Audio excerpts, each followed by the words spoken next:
Change हुए हैं, बहुत से लोगों का ईमान बढ़ा है। आप हमें अपने अखली असल मंजिल की तस्वीर वो अब ज्यादा क्लियर दिखाई देने लगी है, जिसको पौलुस रसूल कहता है कि इस वक्त मुझे आईना में धुंधला सा दिखाई देता है, मगर उस वक्त मैं पूरे तौर से देखूंगा। मेरा ईमान है और यकीन है कि बहुत से बहन भाइयों को इससे बरकत मिली है, आपका ईमान मजबूत हुआ है और आपकी जिंदगियों में से बहुत सी चीजें की सफाई हुई है, क्योंकि कलाम में से जब भी खुदावंद हमसे कलाम करता है तो उसमें से ज़रूर है कि हमारी कांट छांट होती है और हम आगे बढ़ते हैं। आज एंड टाइम सीरीज का तीसरा सेशन है और मेरे दिल में कुछ और बातें हैं, अगर आज हो सकी तो ठीक है, वरना फिर कभी मैं ज़रूर एंड टाइम के हवाले से शेयर करूँगा। और ये कैसा टॉपिक तो नहीं कह सकते, ये एक ऐसी तालीम है, ऐसी टीचिंग है जिसके लिए खुदावंद यीशु खुद इंसान बनकर जमीन पर उतरे, ताकि वो बातें फेस टू फेस इंसानों को, इंसानियत को और ईमानदारों को सिखा सकें, ताकि वो आखिर तक गालिब आकर आसमान की बादशाही में दाखिल हो सके। आज हम चंद बातों पर गौर करेंगे जो बहुत ज़रूरी हैं। उसमें पहली बात यह है कि हमने कैसे आसमान की बादशाही में दाखिल होना है, उसके लिए क्या करना है, क्योंकि सारा कुछ जो कुछ सिखाया जा रहा है, जो कुछ किया गया है, जो कुछ हो चुका है, जो होने वाला है, उसका आखिरी मकसद ये है कि ज्यादा से ज्यादा लोग आसमान की बादशाही में दाखिल हो सके। इसीलिए खुदावन यीशु ने मुनादी भी इसी बात की कि तौबा करो, क्योंकि आसमान की बादशाही नजदीक आ गई है। ये पैगाम लेकर और इस पैगाम को सिखाने के लिए, इस टीचिंग को इंसानों तक पहुंचाने के लिए और उसको प्रूव करने के लिए खुदावन यीशु जमीन पर आए। खुदावन यीशु मसलूब होने नहीं आए, खुदावंद यीशु हमारे गुनाहों को माफ करने के लिए नहीं आए। ये सब स्टेप्स थे जिनको पूरा करके उस पैगाम को और उस असाइनमेंट को पूरा करना था, जिसका नाम है आसमान की बादशाही, किंगडम ऑफ हेवन को जमीन पर शुरू करने के लिए और बढ़ाने के लिए खुदावंद यीशु जमीन पर आए। उसके लिए उन्हें जिस्मानी हालत में जमीन पर आना पड़ा, आकर मोजज़ात किए, मुसीबतें उठाई, मसलूब हुए, मारे गए, दफन किए गए, मुर्दों में से जी उठे और फिर आसमान पर गए। मकसद ये सारी चीजें नहीं था, मकसद आसमान की बादशाही है, जिसके लिए हम एंड टाइम्स कहते हैं। जब से खुदावन यीशु आसमान पर उठाए गए, उस दिन से एंड टाइम्स शुरू हो चुका है।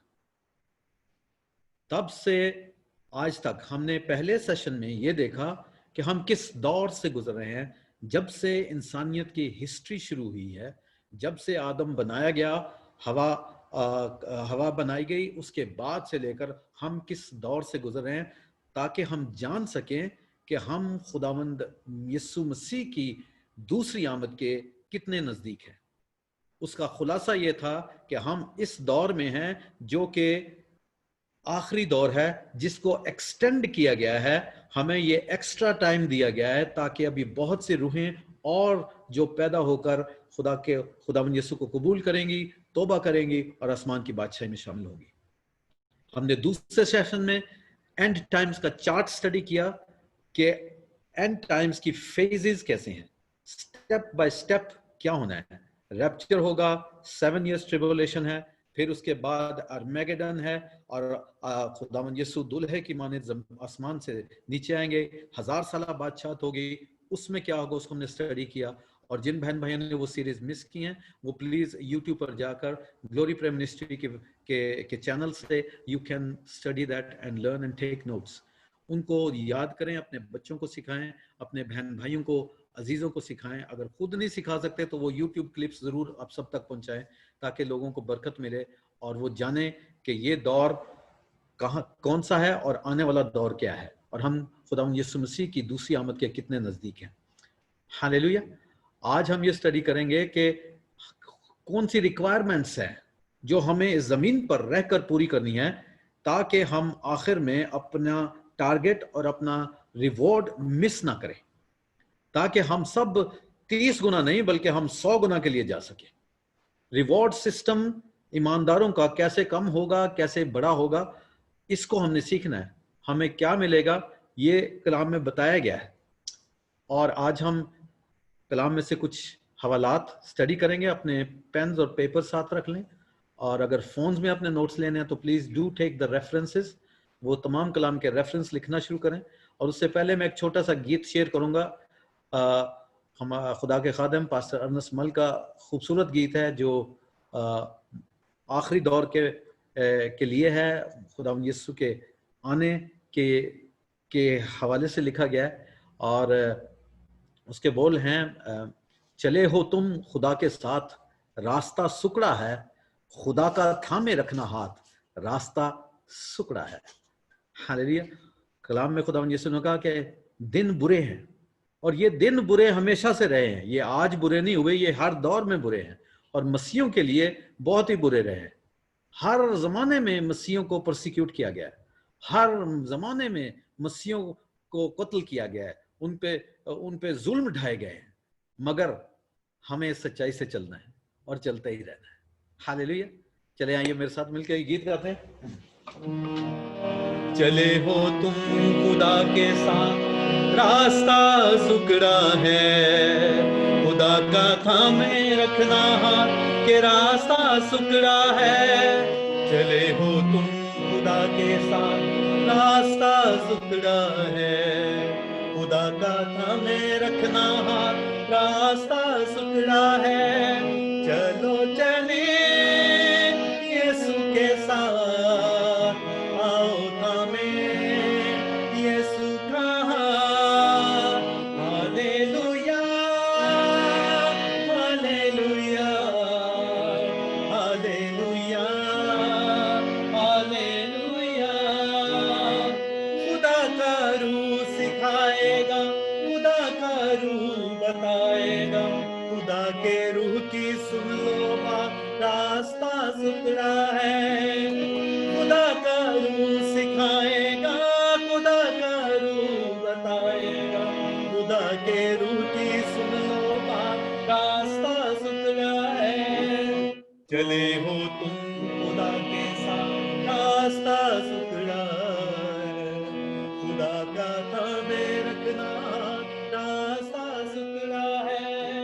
चलो चले यीशु के साथ, आओ थामे यीशु का हाथ।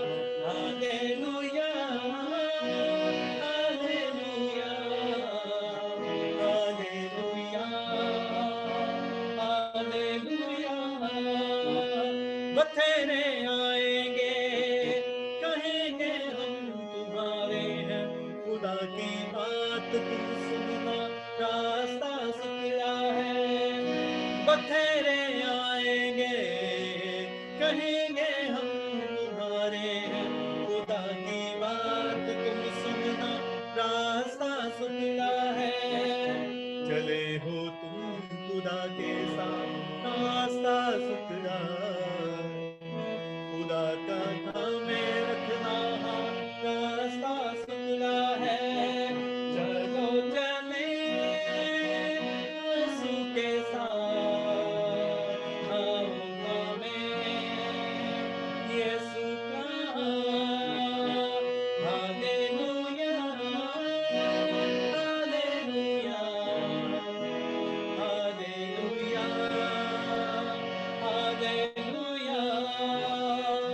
खुदा की बरकत तुम पर हो, अल्लाह की रहमत तुम पर हो, दुआएं जन्नत की ले लो, रास्ता सुथरा है।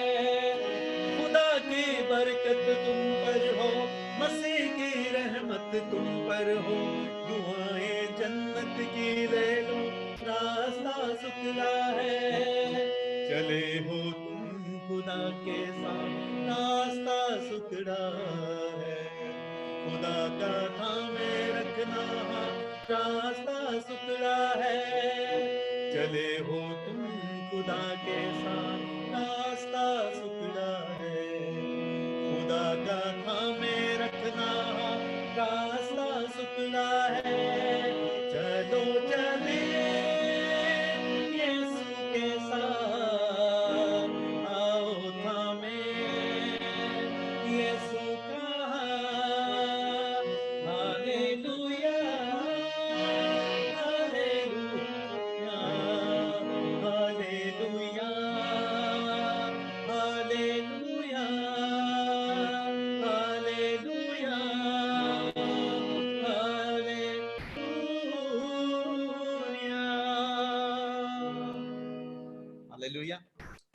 खुदावन का शुक्र करते हैं। उसने कहा मेरे नाम से बथेरे आएंगे मगर किसी का यकीन ना करना, क्योंकि अब खुदावन यीशु जमीन से नहीं बल्कि आसमान पर बादलों से पर आएंगे, नरसिंगा फूंका जाएगा, हालेलुया।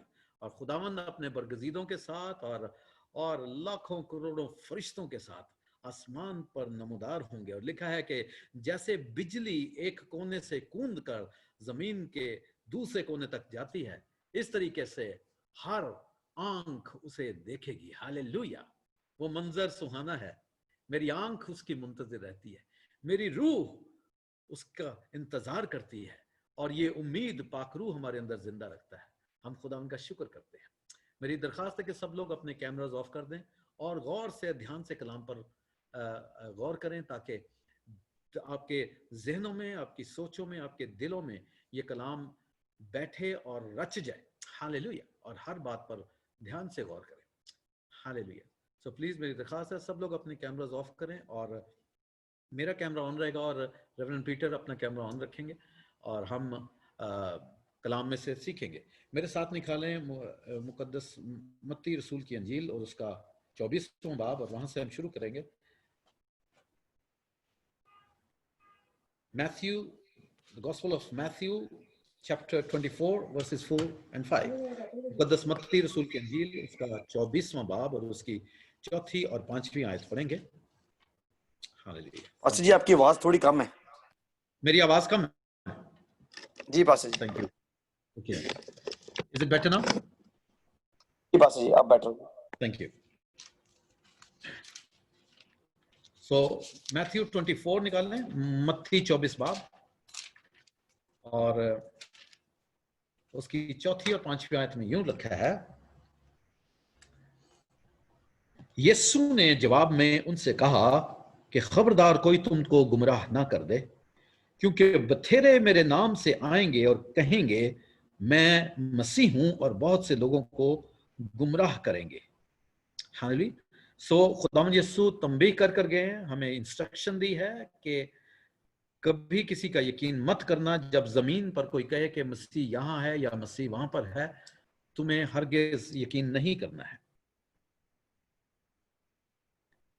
11वीं आयत में लिखा है, बहुत से झूठे नबी उठ खड़े होंगे और बथेरों को गुमराह कर देंगे, और बेदीनी के बढ़ जाने से बथेरों की मोहब्बत ठंडी पड़ जाएगी। आमीन।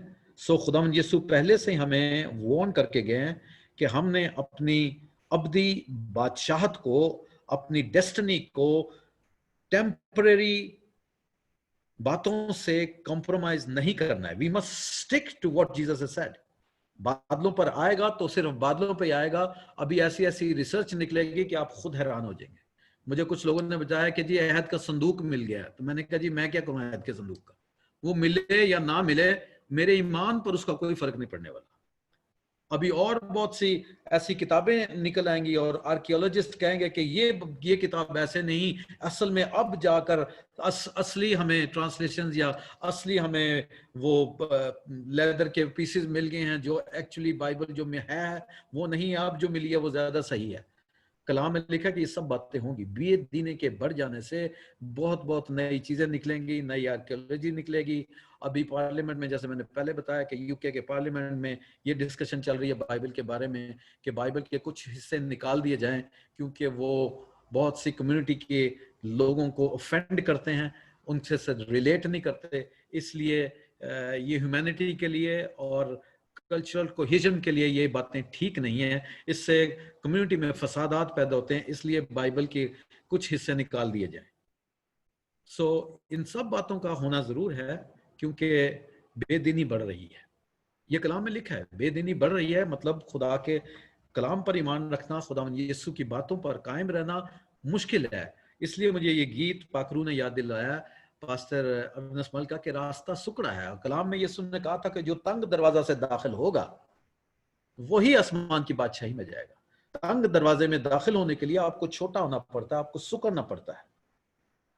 सो इसलिए हमें तंग दरवाजे से, बड़ी तंगी में से गुजर के आसमान की बादशाही में पहुंचना है।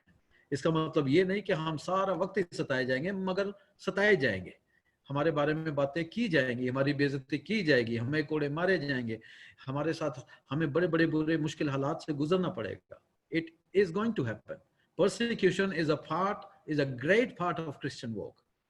कोई दौर ऐसा नहीं है, जैसा मैंने पहले कहा, कि मसीहत या मसीहों पर जुल्म ना किया गया हो, मगर वो कभी भी अपने ईमान की सच्ची जिंदगी से बाज नहीं आए। अपने ईमान की डगर उन्होंने कभी नहीं छोड़ी। हम भी नहीं छोड़ेंगे। हालेलुया।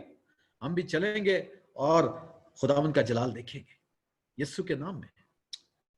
और मेरे साथ निकालें, आगे चलते हैं। मुकद्दस मत्ती रसूल की इंजील, उसका 7वां बाब, उसकी 21 से 23 आया, 21 से 23 तक पढ़ेंगे। Matthew 7 versus 21 to 23। और इसमें लिखा है, 7वां बाब और उसकी 21 है, जो मुझसे ऐ खुदावंद कहते हैं, उनमें से हर एक आसमान की बादशाही में दाखिल ना होगा, मगर वही जो मेरे आसमानी बाप की मर्जी पर चलता है। पहली बात, जो भी ऐ खुदावंद कहते हैं, मतलब यह है कि सब क्रिश्चियन आसमान की बादशाही में नहीं जाएंगे। खुदावंद यीशु ने क्लियर कर दिया, सारे क्रिश्चियंस आसमान की बादशाही में नहीं जाएंगे। उसकी वजह यह है, वजह आगे लिखी है। क्या लिखी है? खुदावंद यीशु ने कहा, जो मुझसे ऐ खुदावंद कहते हैं, उनमें से हर एक आसमान की बादशाही में दाखिल ना होगा। कंडीशन है। सो एंट्री कंडीशनल है, it is not unconditional entry. Condition क्या है? मगर का मतलब है कि there is a requirement that you must fulfil. That means that God is expecting you to do something if you believe in him. मतलब यह है कि कुछ काम खुदावंद ने करने के लिए रखे हैं, कुछ कैरेक्टर खुदावंद ने रखा है, जो खुदावंद चाहता है कि वो आपकी अमली जिंदगी में, आपकी प्रैक्टिकल लाइफ में, God is asking you to show me and prove to me so that I can give you the entry. Going to church is not a guarantee of going into heaven. Church जाना इस बात की guarantee नहीं है कि आप आसमान की बादशाही में दाखिल होंगे। बाइबल पढ़ना इस बात की गारंटी नहीं है कि आप आसमान की बादशाही में दाखिल होंगे। बहुत सारे गीत गाना और गीत लिखना और म्यूजिक बनाना is not a guarantee that you will enter the kingdom of heaven. I just want to make as clear as Jesus made it clear. मैं इसको उस सफाई से बयान करना चाहता हूं जैसे खुदावंद यीशु ने सिखाया है। कहता है मगर वही, that means that God is filtering people out. तू भी नहीं, तू भी नहीं, तू भी नहीं, तू भी नहीं, मगर तू तू तू और तू। वजह यह है, वही जो मेरे आसमानी बाप की मर्जी पर चलता है, जो मेरे आसमानी बाप की मर्जी पर चलता है, वही जो मेरे आसमानी बाप की ख्वाहिशों को पूरा करता है।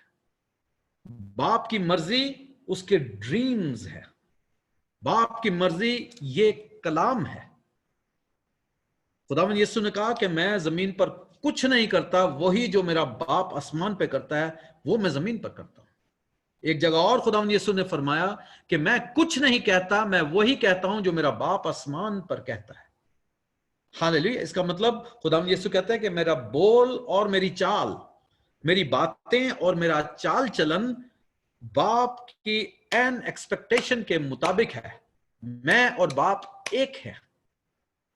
This is the level of obedience that God expect us. Only those will be allowed to enter the kingdom of heaven on earth. जमीन पर आसमान की बादशाही जो कायम की जाएगी, ये वो कैरेक्टर है, ये वो कैलिबर ऑफ स्पिरिट है। आपकी रूह का मयार और आपके किरदार का मयार और आपके दिल में खुदा के खौफ का मयार वो होना चाहिए जो आपको एंट्री देगा। It is not up to God to give you entry. God has spoken to you. It is your responsibility to make sure that you don't miss out on anything. ये आप लोगों की जिम्मेदारी है। खुदावंद ने जो कहना था, जो करना था, वो कह के, करके, दिखाकर चले गए। और जिम्मेदारी अब आप पर और मुझ पर है कि जो हम सुनते हैं उसका हम क्या करते हैं। जो हम करते हैं उसके जिम्मेदार हम खुद हैं। जब आप बच्चों से कह देते कि बेटे ये करोगे तो फिर ये मिलेगा, और ये नहीं करोगे तो ये नहीं मिलेगा, या जो है वो भी हम वापस ले लेंगे।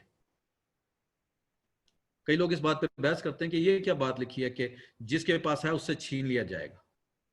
ये वही बात है जो हम अपने बच्चों के साथ करते हैं। बेटे अगर ये बातें नहीं करोगे तो मैं तुम्हारा मोबाइल जो तुम्हें दिया वो छीन लूंगा, और वो तुम्हारे भाई को दे दूंगा, वो तुम्हारी छोटी बहन को दे दूंगा। उस वक्त तो हमें समझ आ जाती है जब कलाम में खुदावंद यीशु कहता है, फिर हम कहते हैं नहीं ये है बड़ी अजीब जी गल है, ऐसे कैसे कर सकते हैं। तो फिर हम करते हैं तो वो भी करते हैं ना, हम एज ए पेरेंट्स करते हैं। मैं ये तेरा फोन छीन के तेरी बहन को दे दूंगा, या मैं तेरे भाई से छीन के तेरे बहन से छीन के भाई को दे दूंगा अगर तुम मेरी बात नहीं सुनोगे।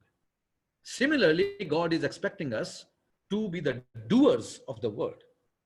याकूब के खत में बड़े साफ अल्फाज में याकूब लिखता है, कहता है कि अमाल के बगैर ईमान मुर्दा है।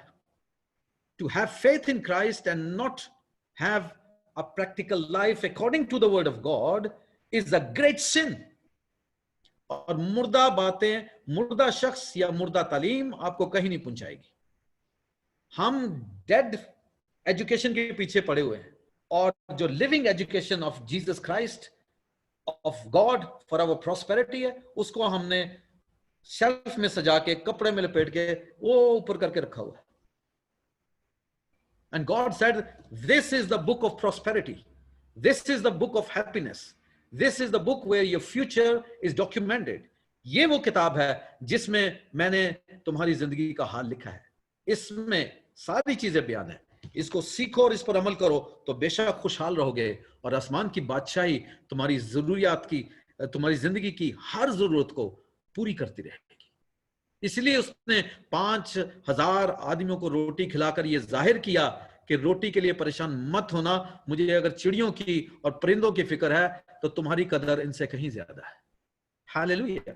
आसमान की बादशाही इस कोरोना के दौर में, इस पसहस्ती और पसहाली के दौर में, जहां पर नौकरियां कम हैं और डिग्रियां वाले गलियों में घूमते फिरते हैं, आसमान की बादशाही आपकी हर जरूरत को पूरा करने की कुदरत रखती है।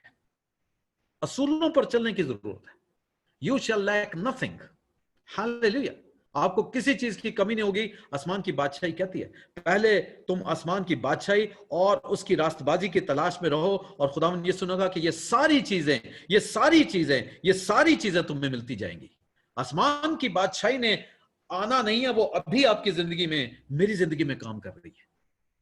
उसके असर को अपनी जिंदगी में महसूस करने के लिए और उसका सबूत हासिल करने के लिए आपको असूलों पर चलना जरूर है, कलाम पर चलना जरूरी है। इसलिए खुदावंद यीशु ने फरमाया कि मगर वही जो मेरे आसमानी बाप की मर्जी पर चलता है, उस दिन वो तेरे मुझसे कहेंगे, ऐ खुदावंद, क्या हमने तेरे नाम से नबूवत नहीं की? क्या हमने तेरे नाम से बदरूहों को नहीं निकाला? क्या तेरे नाम से बहुत मोजज़े नहीं दिखाए? उस वक्त मैं उनसे साफ कह दूंगा कि मेरी कभी तुमसे वाकफियत ना थी। ए बदकारो, मेरे पास से चले जाओ। That is a shocking thing. He is talking about prophets, miracle workers, and who? The deliverance ministry वाले। ये सारी चीजें anointing से होती हैं, पाखरू की कुदरत से होती है। Yet God is saying, I will not accept you. They were rejected. So write this down. Your entry is not based on the anointing, but based on the character. आपको मसा की वजह से दाखला नहीं मिलेगा, आपको अपने चाल चलन की बुनियाद पर एंट्री मिलेगी। The entry in the kingdom of heaven is based on the character and the obedience of the word of God, not on the anointing and the gifts of the Spirit. पाखरू के तोड़ों और पाखरू के मसा की बुनियाद पर entry नहीं मिलेगी। आसमान की बादशाही में दाखिल होने के लिए खुदावंद आपकी फरमाबरदारी का मयार देखेगा और आपके चाल चलन को चेक करेगा। चाल चलन का मतलब है कि आपने बाकी इंसानों के साथ कैसे सलूक किया. This is the basis. How did you treat the fellow human beings in everyday life? How you treated them. और इसलिए मैथ्यू 25 लिखा गया. हम उस पर भी गौर करेंगे. Amen? So, पहली रिक्वायरमेंट आसमान की बादशाही के लिए जो वेरी बेसिक है, फर्स्ट स्टेप है जॉन 3 यूहन्ना उसका 3 बाब और उसकी 5 और 6 आयत. John chapter 3 verse 5 and 6. John chapter 3 verse 5 and 6. जहां पर खुदावंद यीशु ने निकोदेमुस के सवाल का जवाब दिया और कहा, 4 और 5 आयत पढ़ते हैं. यूहन्ना 3 बाब 5 और 6. 4, 5 और 6 पढ़ते हैं. निकोदेमुस ने उससे कहा, जब आदमी जब बूढ़ा हो गया तो क्यों कर पैदा हो सकता है? क्या वो दोबारा अपनी माँ के पेट में दाखिल होकर पैदा हो सकता है? यीशु ने जवाब दिया कि मैं तुझसे कहता हूं, सच कहता हूं, जब तक कोई आदमी पानी और रूह से पैदा ना हो वो खुदा की बादशाही में दाखिल नहीं हो सकता. नहीं हो सकता. जो जिस्म से पैदा हुआ वो जिस्म है और जो रूह से पैदा हुआ है रूह है. हालेलुया. खुदा यीशु ने निकोदेमुस से कहा कि नए सिरे से पैदा होना जरूरी है. जब तक कोई रूह और पानी से पैदा नहीं होता वो आसमान की बादशाही में दाखिल नहीं हो सकता. क्लियर. आप अगर मसीह घराने में पैदा हुए हैं, it does not mean that you are born again. You can not be a doctor if you are born in a hospital. हर बच्चा लेबर रूम में हॉस्पिटल में पैदा होता है लेकिन डॉक्टर नहीं होता है. डॉक्टर बनने के लिए एक लंबा अरसा है, स्टडी करना पड़ता है, प्रैक्टिकल करने पड़ते हैं. बहुत लंबी स्टडी है, 7-8 साल लग जाते हैं. उससे पहले स्कूल भी जाना पड़ता है. यानी टोटल तकरीबन आपको 25-27 साल चाहिए डॉक्टर बनने के लिए, अपनी प्राइमरी स्कूल से लेकर. It's a long time. इसी तरीके से मसीह घराने में पैदा होने से आप मसीह नहीं है. So don't be fooled by that. God will not accept you as a Christian. Christian वो है जो मसीह की तालीम को हर तरीके से पूरा करता है और जो तौबा करता है, फिर पानी का बपतिस्मा ले. जब आप तौबा करते हैं तो आपकी रूह नए सिरे से पैदा होती है, उसको एक नई जिंदगी मिलती है. जैसे ही आप तौबा करते हैं, पाक रूह और आपका रूह आपस में दोबारा मिल जाता है. इसको कहते हैं रूह से पैदा होना. फिर जब पानी का बपतिस्मा जो खुदावंद यीशु का हुक्म है वो आपकी चॉइस नहीं है, दैट इज अ कमांड. तो फिर आप उस रास्तबाजी को पूरा करते हैं तो आपका पहला स्टेप पूरा हो जाता है कि अब आपके लिए आसमान की बादशाही का दरवाजा खुल गया. आमीन. So if you die next hour, you have repented, you have fulfilled the righteousness, heaven is open for you. Amen. But that is not all. जब आप ईमान ले आते हैं तो उसके बाद अगला स्टेप क्या है? Now God requires you to do something else. Matthew chapter 10, मुकद्दस मत्ती रसूल की अंजील उसका 10वां बाब. Matthew chapter 10 verse 32 and 33. Matthew 10, 32 and 33. बस जो कोई आदमियों के सामने मेरा इकरार करेगा, मैं भी अपने बाप के सामने जो आसमान पर है उसका इकरार करूंगा. मगर जो कोई आदमियों के सामने मेरा इनकार करेगा, मैं भी अपने बाप के सामने जो आसमान पर है उसका इनकार करूंगा.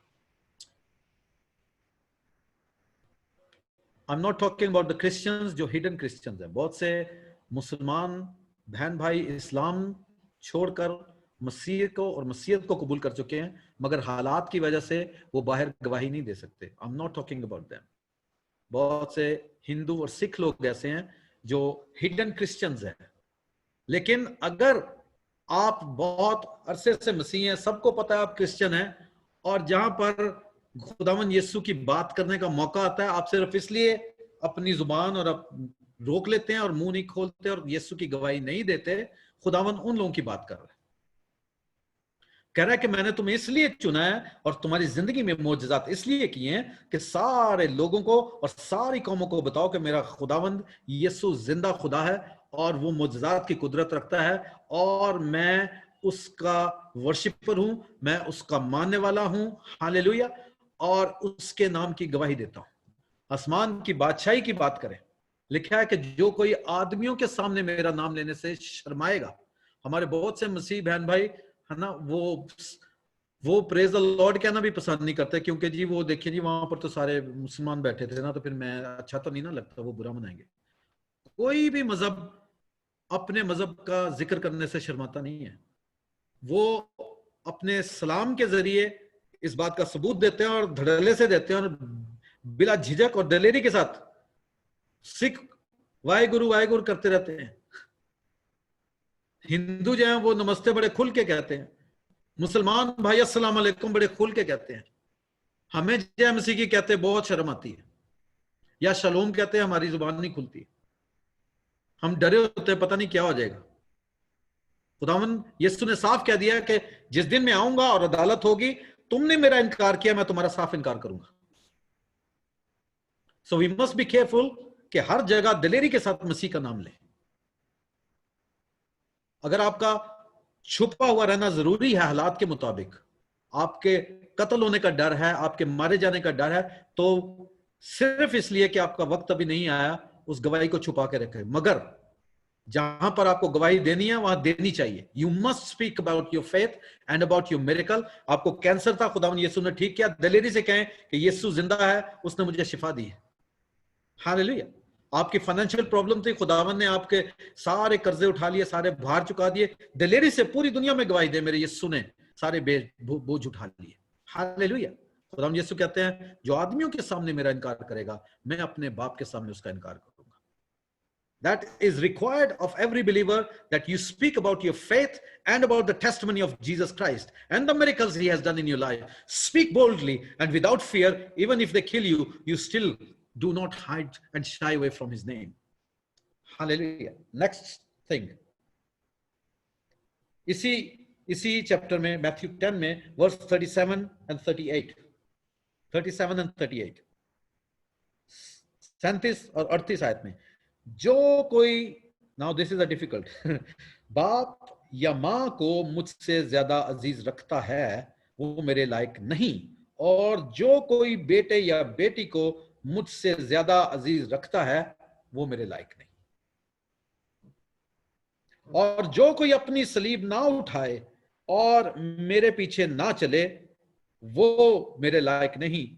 जो कोई अपनी जान बचाता है उसे खोएगा, और जो कोई मेरी खातिर अपनी जान खोता है, खुदा कहता है वो उसे बचाता है। Hallelujah. He is not saying कि जल्दी जल्दी अपने माँ बाप छोड़ दो, बेटे बेटियों की परवाह ना करो, ठीक है जी मैं मिनिस्ट्री कर रहा हूँ, मुझे क्या लगे जी, मैं अब बच्चे ही संभालता रहूं, मैं घर ही देखता रहूं, खुदा ने जी मुझे अब काम दिया, मैं अब इतनी कलीसिया मेरे पास है ना, मैंने मेरे कल क्रूसेड होते हैं ये। No, he is not saying that. ये वो हालात है जहां पर आपको चॉइस है, आपकी फैमिली आपको खुदा से दूर करना चाहती है, आपके ईमान से आपको फिराना चाहती है, और ये हालात उन लोगों के लिए अक्सर पैदा हो जाते हैं जो गैर मज़ाहिब से मसीहत में आते हैं। पहले हिंदू हैं, सिख हैं, मुसलमान हैं, बुद्धिस्ट हैं, या वो एथियस्ट हैं, या कुछ भी है, जैसे ही खुदा यीशु को कबूल करते हैं फैमिली सारी एकदम अगेंस्ट हो जाती है। उन लोगों के लिए खुदा यीशु कहते हैं कि जरूरी है कि वो मेरा पल्लू कभी ना छोड़े। हालेलुया। उस ईमान की रस्सी को कभी भी अपने हाथ से ना छोड़े और कायम रहें, और इसको कहते हैं अपनी सलीब उठाएं और मेरे पीछे चल लें। ये हालात हम क्योंकि पैदाइशी जो मसीह हैं उनमें ये कम होते हैं, लेकिन जब गैर कौमों से लोग मसीहत में आते हैं, खुदा यीशु को कबूल करते हैं, उनको दिन रात इन हालात का सामना करना पड़ता है। ऐसे हालात में खुदा यीशु कहते हैं कि जो कोई बाप या माँ को मुझसे अजीज रखता है वो मेरे लायक नहीं, जो कोई बेटे या बेटी को मुझसे ज्यादा अजीज रखता है वो मेरे लायक नहीं। हालेलुया। आगे चलते हैं। जैसे मैंने पहले कहा था कि आपका दाखला anointing के बेस पे नहीं है, obedience in your character is the basis of your entry into the kingdom of heaven. So मत्ती रसूल की अंजील, मुकद्दस मत्ती रसूल की अंजील, उसका 25वां बाब, उसकी 29 और 30 आयत निकाले, 29 and 30, 29 and 30। लिखा है क्योंकि जिसके पास है उसे दिया जाएगा और उसके पास ज्यादा हो जाएगा, मगर जिसके पास नहीं है उससे वो भी जो उसके पास है ले लिया जाएगा। और इस निकम्मे नौकर को बाहर अंधेरे में डाल दो, वहां रोना और दांत पीसना होगा। रोना और दांत पीसना is the place which is called the lake of fire. आग की जलती हुई झील है जिसमें शैतान, उसके फरिश्ते और तमाम वो लोग जो खुदावन यीशु की तालीम को सुनकर उस पर अमल नहीं करेंगे, वो सब उसमें डाले जाएंगे। यहां पर अगर हम पहले 25वें बाब के शुरू में जाएं तो 3 नौकरों की बात है जिनको तोड़े दिए गए, यानी कि मालिक उनको कुछ काम देकर गया। उसने कहा जब मैं वापस आऊंगा तो मैं हिसाब लूंगा कि तुमने उन चीजों का क्या किया जो मैंने तुम्हें दी है।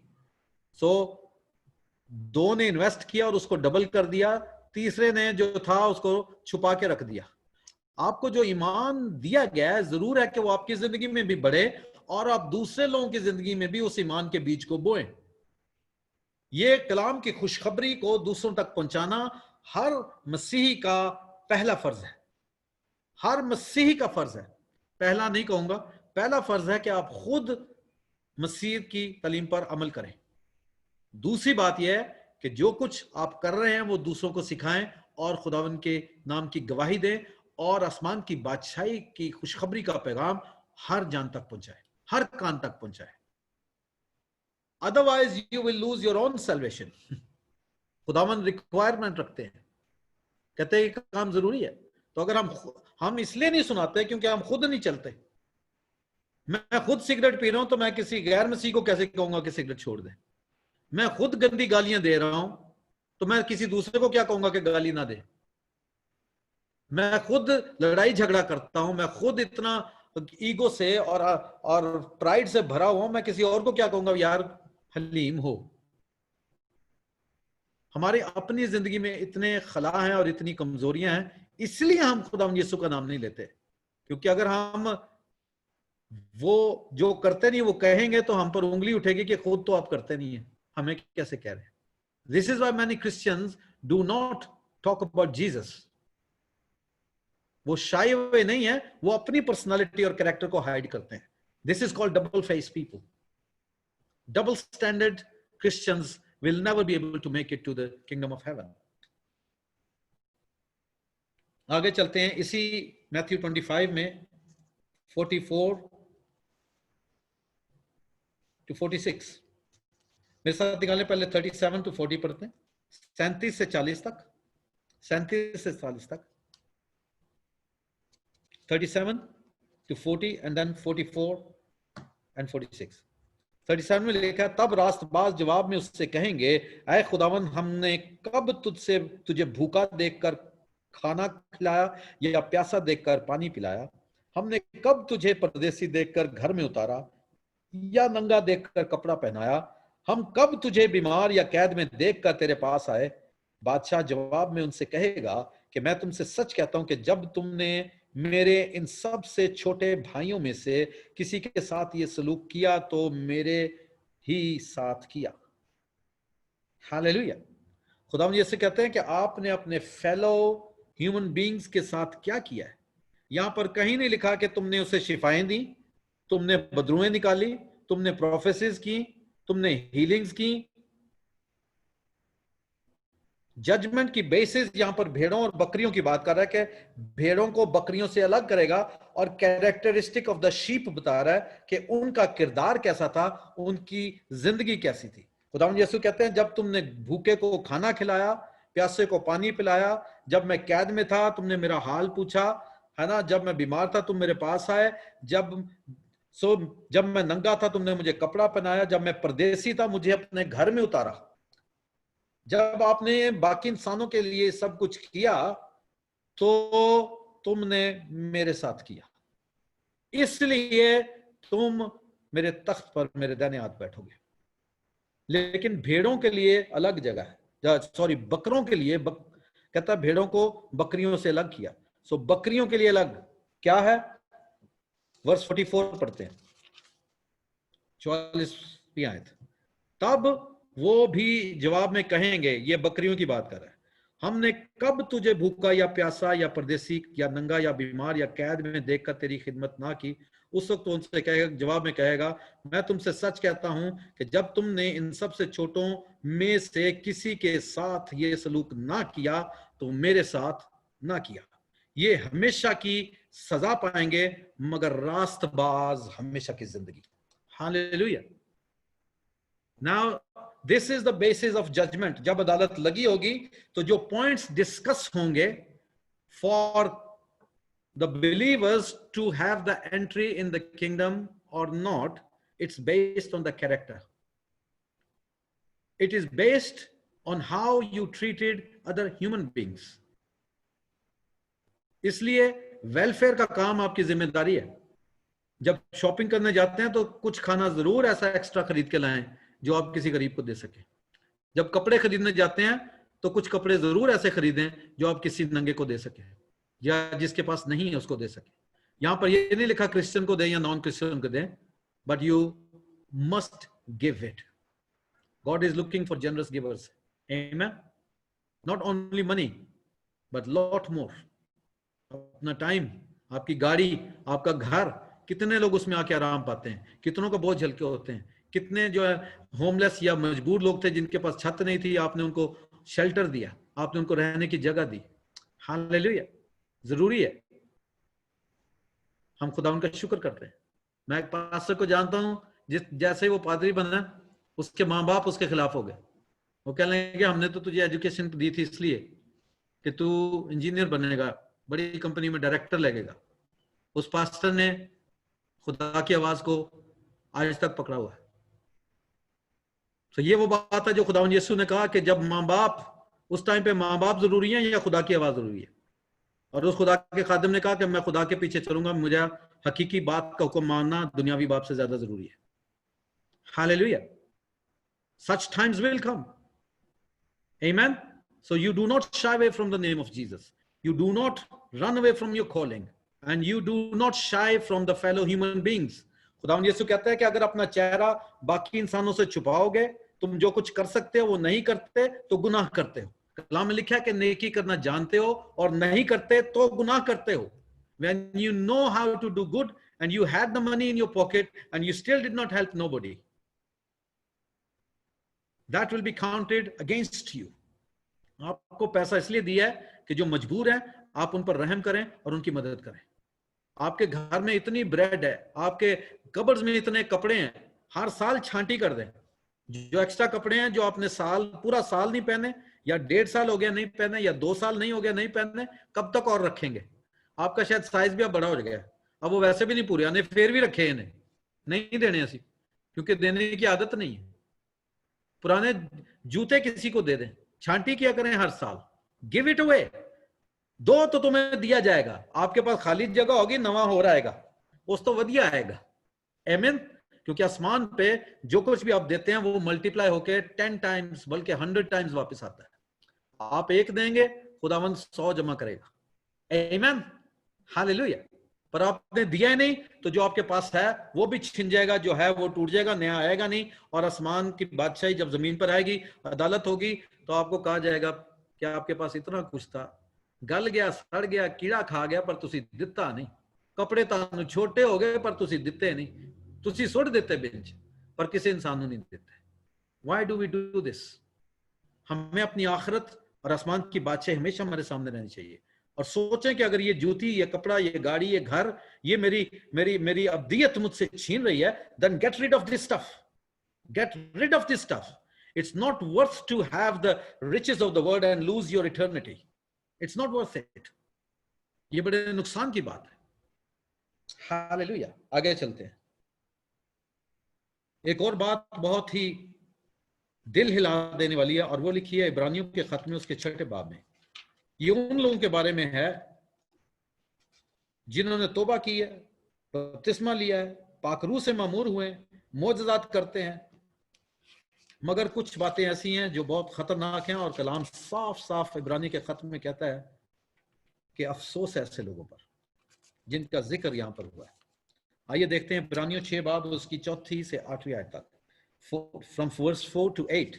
Hebrews chapter 6 verses 4 to 8। क्योंकि जिन लोगों के दिल एक बार रोशन हो गए, यानी खुदावन यीशु की रोशनी उनकी जिंदगी में आ गई, बड़े बड़े मोजज़ात हो गए और उनके हाथों से भी हो रहे हैं, एक बार रोशन हो गए और वो आसमानी बख्शिश का मजा चख चुके और रूल कुदस में शरीक हो गए और खुदा के उम्दा, यानी ऐसी ऐसी प्रीचिंग सुनी है उन्होंने और खुदा के उम्दा कलाम और आइंदा जहान की कुव्वतों का जायका ले चुके। हालेलुया। कहते हैं जो कि जानते हैं कि इटर्निटी क्या है, एंड टाइम्स की तालीम अब आपको मिल चुकी है, अब आपके पास कोई एक्सक्यूज नहीं बचता कि आपकी जिंदगी ना बदले। If you still don't change, then my brother, my sister, I am not responsible, Bible is not responsible, Jesus is not responsible for your judgment. You are responsible.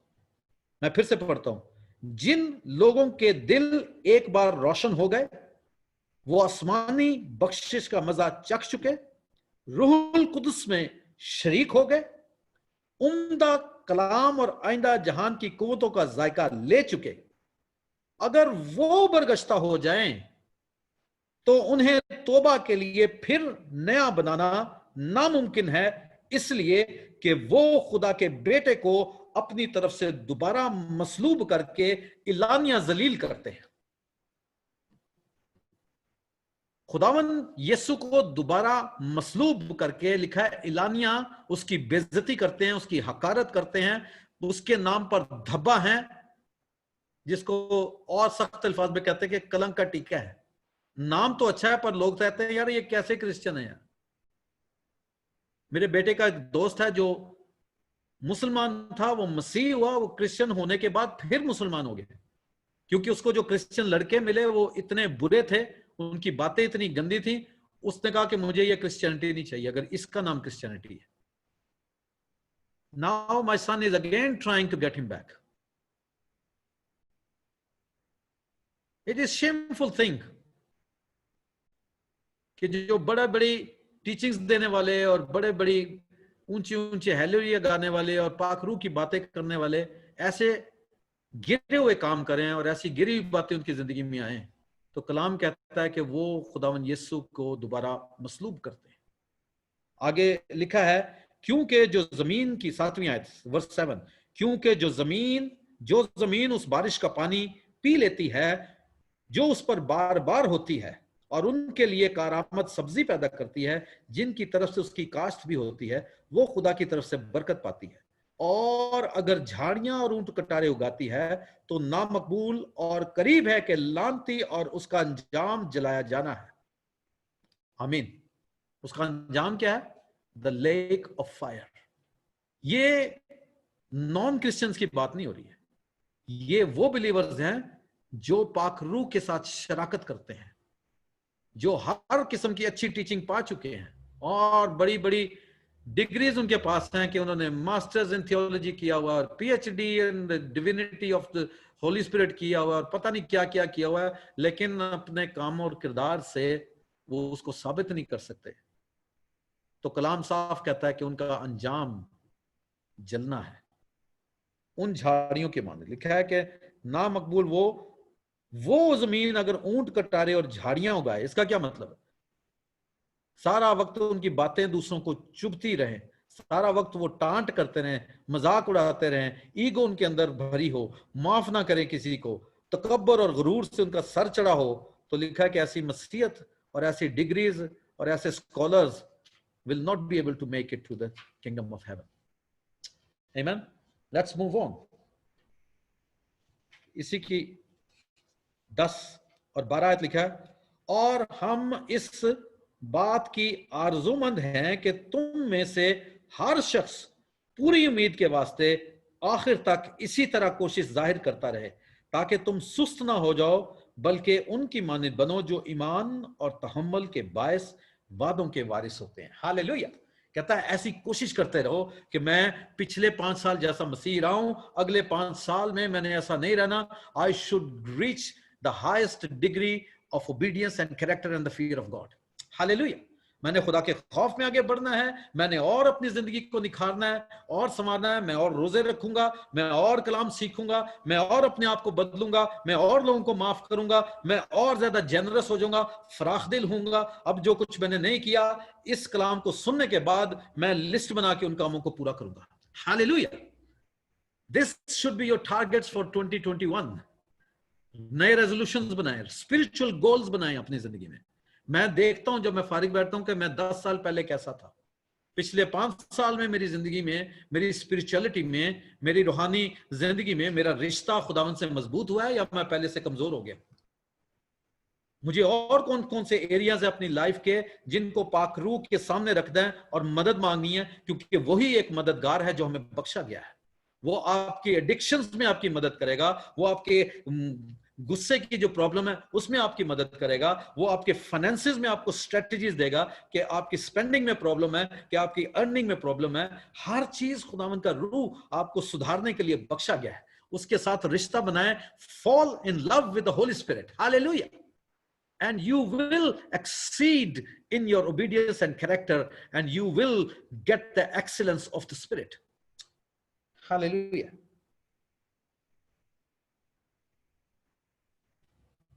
किसी भाई ने कहा, for Christians, blood sacrifice was given by Jesus Christ. Samuel Gulzar, please अपना mic off रखिए. Thank you. For Christians, blood sacrifice was given by Jesus Christ. Now we need to sacrifice our selfish desires to have eternal life. जो कुर्बानी खून की थी वो दी जा चुकी। बाकी मजहब आज तक कुर्बानियां चढ़ाते हैं गुनाहों के कफारे के लिए, हमें उसकी जरूरत नहीं है। हमारा कफारा हो चुका। अब एक कुर्बानी लाजमी है जो हर रोज हमें देनी है, and that is the sacrifice of our selfish nature. हमें इसके लिए रोमियो की किताब उसके 12वें बाब और उसकी पहली आयत में पढ़ते हैं। Romans chapter 12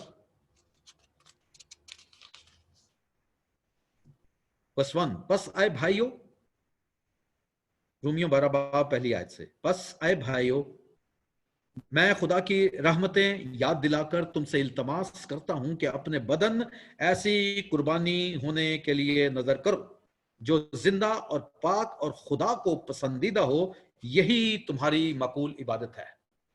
this is the only worship that will get you to the kingdom of heaven on अर्थ।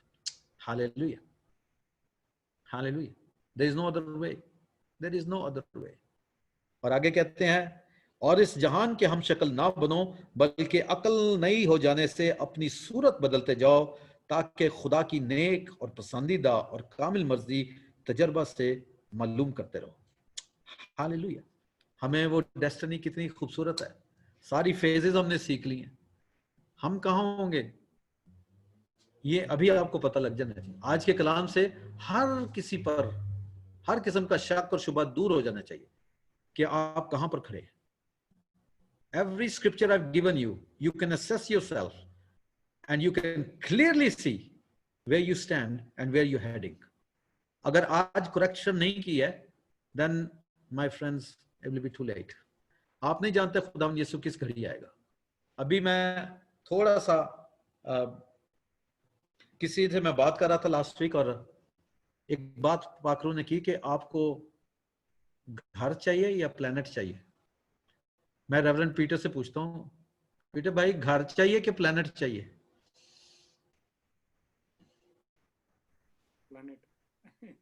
हाँ जी, आवाज नहीं आई भाईजान आपकी। Planet. Hallelujah, you are going for a planet, है ना? तो you must qualify for the calibre of managing a planet. Hallelujah. अपने अंदर इतनी कैपेबिलिटी पैदा करें इस दौर में जब जिसमें से हम गुजर रहे हैं कि हम प्लेनेट संभालने के लायक हों। हम छोटी चीज के लिए अपनी बड़ी डेस्टिनी को कॉम्प्रोमाइज कर जाते हैं। This is the problem Christians are caught up in. हम छोटी छोटी खुशियों के लिए हम इतनी बड़ी खुशी जो अब्दियत की है उसको हम कॉम्प्रोमाइज किए बैठे हैं। It's a shameful thing, it is a sad thing. Hallelujah. मैं अगले सेशन में नहीं जाऊंगा क्योंकि एंड टाइम की टीचिंग ऐसी है कि वो कभी खत्म नहीं होगी। अगर खुदा ने कभी मौका दिया तो I will talk about genesis versus revelation के पैदाइश और मुकाशफे के अंदर सिमिलैरिटीज क्या हैं और डिफरेंस क्या है, और 7 कलीसियाओं का हाल भी कभी स्टडी करेंगे कि व्हाट डज दैट मीन। मैं इन अ शॉर्ट टर्म आपको बताता हूँ कि मुकाशफे की किताब में जो 7 कलीसियाओं के बारे में लिखा गया है, वो 7 कलीसियां के हाल के हवाले से हमें ये बताया गया कि 7 किस्म के मसीही हैं, 7 किस्म के मसीही हैं, और उनको क्या करना चाहिए वो उस नजरिए से आप उसको स्टडी करें। सो रीड चैप्टर 2 and 3 अपने वक्त में, ये आपका होमवर्क है, इसको पढ़ें और देखें कि आप किस कलीसिया के कैरेक्टर में फिट होते हैं। उसमें 7 किस्म की कलीसियाओं का जिक्र है, मगर मुझे जो रेवलेशन मिली है वो 7 किस्म के मसीही है। कुछ सर्द या गर्म है, कुछ ने डॉक्ट्राइन कॉम्प्रोमाइज कर लिया है, कुछ कहते हैं जी ये भी ठीक है वो भी ठीक है, सारे पासे ठीक ही है। You need to work out where do you stand. और लिखा है कि जो आखिर तक गालिब आएगा, 7 डिफरेंट गिफ्ट्स हैं। आप कौन से गिफ्ट को लेना चाहते हैं? You need to do what God is telling you in those 2 chapters. सो उसमें प्रॉब्लम भी बताई है, करेक्ट करने का तरीका भी बताया, और जो करेक्ट हो जाएंगे उनका रिवॉर्ड भी लिखा हुआ है। At some point I will share that with you, but for today, thank you very much. God bless you. I hope you have enjoyed the 3 sessions. पहले में हमने seasons को study किया था कि किस दौर से हम गुजर रहे हैं, अपने दौर को कैसे पहचानना है। दूसरे में हमने end time को deep study किया था कि end time chart कैसे है, phases कैसे हैं, how it's going to happen. तीसरे में हमने जैसे कहा कि who are the people who will enter the kingdom of heaven, and if you are not making it, आपको क्लियर हो जाएगा इस टीचिंग से कि आप कहां पर स्टैंड करते हैं। अगर आप आज डिस्ट्रैक्ट हुए हैं, किसी और पटरी पर चढ़े हैं, तो आज अपनी पटरी सीधी करें, अपना ट्रैक सीधा करें, ताकि अगर आपका वक्त जमीन पर खत्म होता है तो आप अपनी डेस्टिनी में स्टार्ट ना करें। May God bless you, may God increase you, may God will reveal his face and he would shine his face and reveal his revelation on daily basis. May Holy Spirit will continue to be strong in your faith and in your walk with the Lord. God bless you.